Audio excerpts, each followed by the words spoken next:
And Dan Hodges is here as it's nature time, and he is out in the woods once again. And now, you're not leaning against a tree, but I've noticed that tree behind you has some rather weird, odd markings on it. What's up with that? Lynn, this is fantastic. So first of all, you know me, I love trees, and I love all sorts of different organisms. And what's cool about lots of trees, including this beech tree here, is it's much more than just a tree. This is a home for a multitude of organisms. Really, it's like a universe that's in really small packages. So what we're looking at on this tree right here is obviously the bark of the tree is covered with, well, lots of stuff.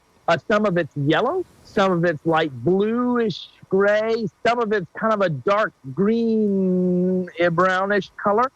These are all different organisms. Some of them are lichens. I like lichens.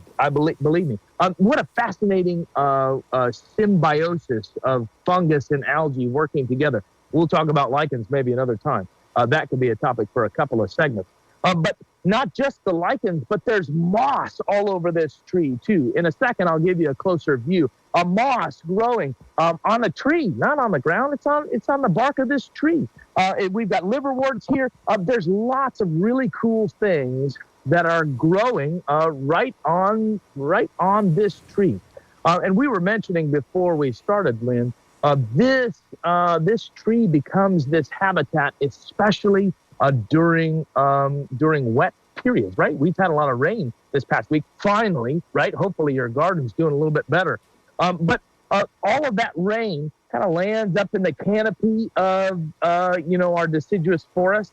And that water, some of it drips down, but a lot of that water is filtered and funneled down to the bark of the tree. And so this tree during good rain is sometimes just running with water all the way down. And these organisms are dependent on water. So water, seeps into the cracks and crevices of this bark, and the lichen and the moss fill up basically with water. And then they're active. They're doing their thing. Photosynthesis through the plants, and they're growing, sometimes reproducing. And then when it starts to dry out, they dry out too. And that environment just kind of goes on pause just a little bit. And they're dependent on the water level, and they're flexible enough to be able to, withstand long periods of drought, and then get right back to it when the water comes back.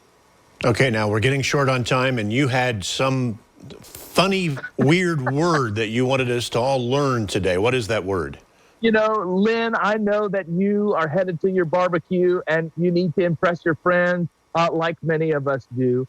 This water dependence is called poikilohydric.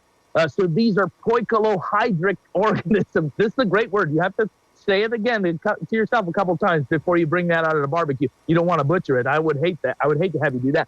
But these animals dependent on moisture. That's moss and lichen and some others. But you can see these things in your backyard, sometimes on the side of your house, right? But look on the barks of trees. Sometimes they're frequently found at the base of trees as well, and in the grass or in the substrate on the forest floor. I just thought it was really cool. You can see this stuff right on the, right at eye level. So if you're like me and you don't want to always lay down in the ground, sometimes I got to keep my clothes clean. But you can see it right here. So go out in your backyard.